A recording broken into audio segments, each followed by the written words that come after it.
I have to tell you, I spent my entire Saturday morning just like hopelessly lost in one of those massive warehouse hardware stores. You know, the one. Yeah, the ones where you practically need a map just to find the exit. Exactly. And I was literally just looking for a single specific 3/8-inch wood screw. That is it.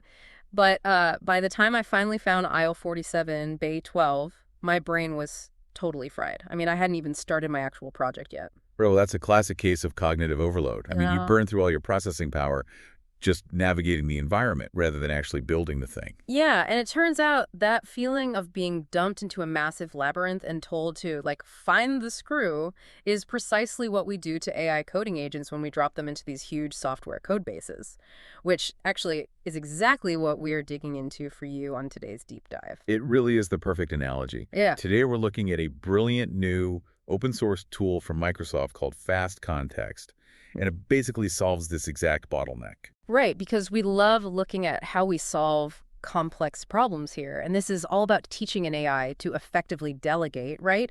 Which makes it drastically more efficient. Exactly. It is an incredibly optimistic look at how human-AI collaboration is evolving.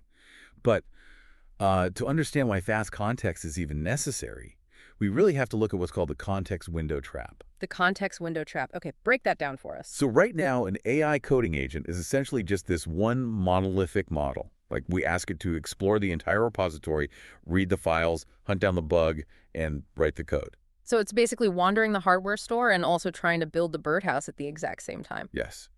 And the cost of that is just enormous because the main agent is burning massive amounts of its tokens, which is basically its processing currency, just running these broad searches. Right, it just eats up the context window. Exactly. It eats the context window, and worse, it pollutes the AI's reasoning history with all these irrelevant snippets. It's like forcing a master chef to read the entire Wikipedia history of agriculture before they're allowed to bake a cake. Like by the time they actually get to the kitchen, their head is full of facts about 18th century tractors instead of the recipe. That is exactly it. And that dilution is the real problem. I mean, when an AI's context window is stuffed with irrelevant code it stumbled across, its attention mechanism gets totally divided. It starts hallucinating or losing the thread. Because there's just too much noise. You need your chef focused on baking, not reading history. And, honestly, keeping resources focused on their core strengths is a challenge we see literally everywhere, Uh-huh. which is exactly what the team at Embersilk helps companies solve. Oh, definitely. Yeah, whether you need help with AI training, automation, or uncovering where agents can make the biggest impact for your business, you can check them out at embersilk.com for your AI needs. And keeping that focus is really the whole philosophy behind fast context. You can think of it as like a highly specialized librarian subagent. A librarian subagent? Okay, so it completely separates the searcher from the solver. Right. The main agent just asks fast context a natural language query. Something like, find the files related to this login error.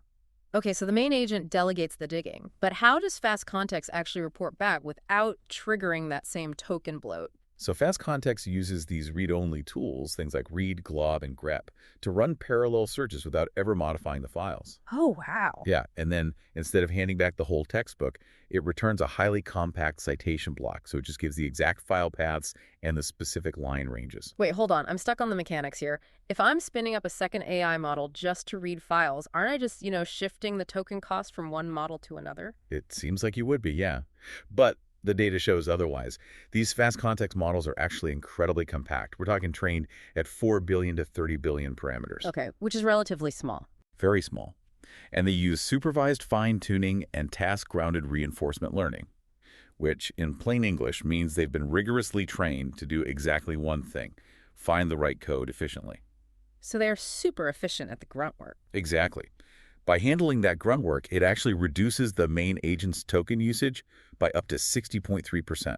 Wait, 60%? That is a massive reduction. It is. And because the main agent only reads the citations, its attention mechanism isn't diluted by irrelevant code, which means the overall task success actually improves. Because the actual coding gets better, right? Since the reasoning history stays clean. Right. It improves by up to 5 points on major industry benchmarks. It's cheaper, it's faster, and it hallucinates far less. That is just a brilliant way to solve the problem. I mean, it proves that by mirroring human teamwork like delegating specialized tasks, we are rapidly overcoming the limitations of early AI. Absolutely. It's incredibly inspiring. It shows that the future of problem solving isn't about building one giant machine, but collaborative, highly efficient systems. A huge leap forward in our ability to write better software and just solve the world's problems faster. It makes you think, though. Think about what? Well, if an advanced AI can drastically improve its performance just by delegating its reading to a specialized assistant, what parts of your own daily mental load could you delegate so you can focus purely on your creative strengths? Oh, I love that. That's a great takeaway. Something to chew on. Yes. Well, if you enjoyed this podcast deep dive, please subscribe to the show. And hey, leave us a 5-star review if you can. It really does help get the word out. Thanks for tuning in.